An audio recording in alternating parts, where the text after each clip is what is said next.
How are you? I hope you all are fine. So let's start chapter 2. In this chapter we have already studied about some topics that are process of digestion in some animals के digestion की process को हम लोग पढ़ चुके थे. And इसके second में हम लोगों ने पढ़ा था कि ह्यूमन डाइजेशन के बारे में हम लोगों ने पढ़ा था. और आज इस थर्ड वीडियो में हम पढ़ेंगे डाइजेशन इन हार्बीवोर्स. हार्बीवोर्स का डाइजेशन किस प्रकार से होता है उसके बारे में हम लोग पढ़ेंगे. So let's start digestion in herbivores.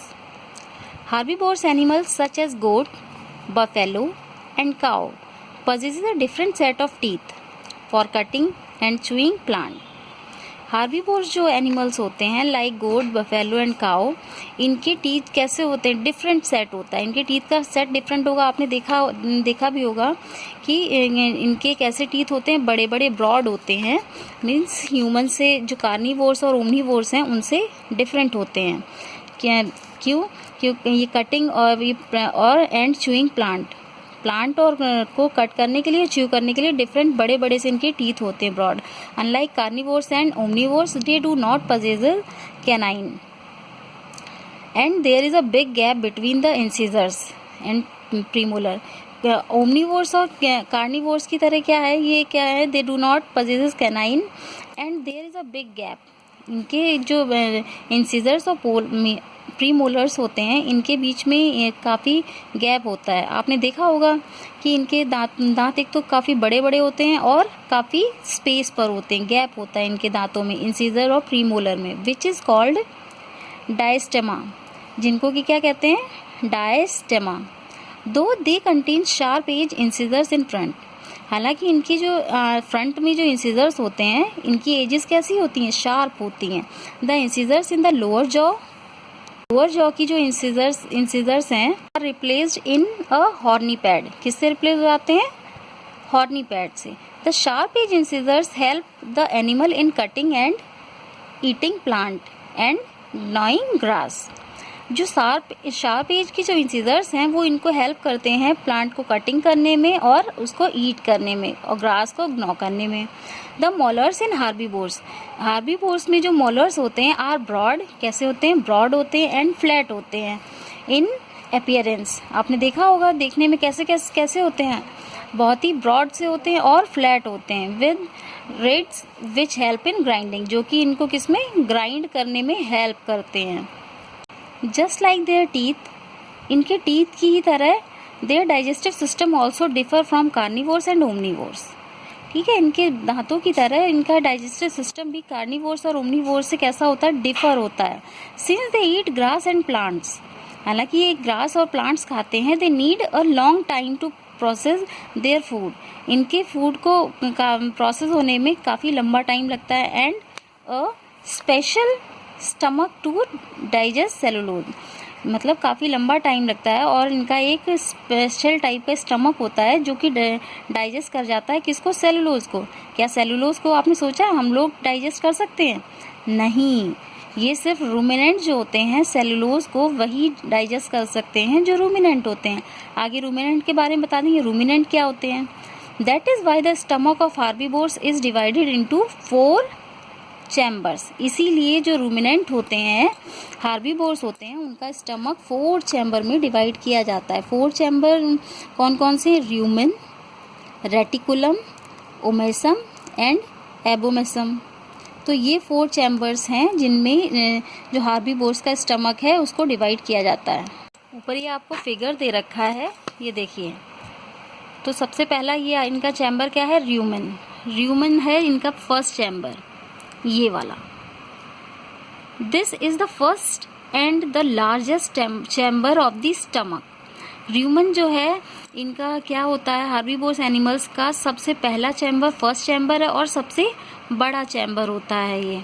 इसके बाद हमारा आता है क्या, रेटिकुलम. नेक्स्ट हमारा क्या है, reticulum. This is the second chamber of the stomach. इनके स्टमक का ये कैसा सेकंड चैम्बर है। इसके बाद आता है omasum. This is the third and smallest chamber of the stomach. ये इनका स्टमक का तीसरा चैम्बर है, तीसरा चैम्बर है और कैसा है, छोटा चैम्बर है। अब पूछा जा सकता है कि रूमिनेंट का जो फर्स्ट चैम्बर है वो जो लार्जेस्ट चैम्बर है कौन सा है, तो हम बताएंगे क्या, र्यूमेन।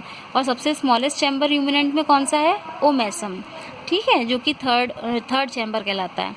इसके बाद हमारा आता है abomasum. This is the last chamber of the stomach. ये स्टमक का लास्ट चैम्बर है, ठीक। आगे देखिए, the half chewed grass first goes into the rumen. जो आधी चबाई हुई जो ग्रास होती है, च्यूड ग्रास होती है, सबसे पहले कहाँ जाती है, र्यूमेन में जाती है। Where bacteria and other microorganism act on it. जहाँ पे यहाँ पे जाके र्यूमन में जाके क्या होता है कि यहाँ पे कुछ बैक्टीरियाज और माइक्रो ऑर्गेनिज्म होते हैं जो कि इस पे क्या करते हैं, एक्ट करते हैं। The half digested grass then goes to the reticulum, ठीक है। अब इसके बाद है कि भाई यहाँ पे भी कुछ तो डाइजेस्ट हुआ ही है, लेकिन हाफ डाइजेस्टेड जो ग्रास होती है अब कहाँ जाती है, सेकेंड चैम्बर में, जो कि कौन सा है, reticulum. From where it is return to the mouth to be chewed again. और यहाँ रेटिकुलम से क्या होता है, ये दोबारा से टर्न हो जाती है कहाँ पे, माउथ की तरफ। किसके लिए, दोबारा चबाने के लिए, ठीक है, च्यूड अगेन, जिससे कि वो उसको दोबारा फिर से चबा सकें। एज कड के रूप में। You must have seen cow munching something. आपने देखा भी होगा, काउज जो होती हैं पूरे दिन वो मुंह क्या करती, कुछ ना कुछ क्या मंचिंग करती रहती हैं, उनका मुंह चलता रहता है, जुगाली करती रहती हैं। This is called ruminating. मुंह चलाती रहती हैं, इसको मुंह चलाने क्या कहते हैं, रूमिनेटिंग कहा जाता है। और chewing cud and the animal which ruminate are called ruminants.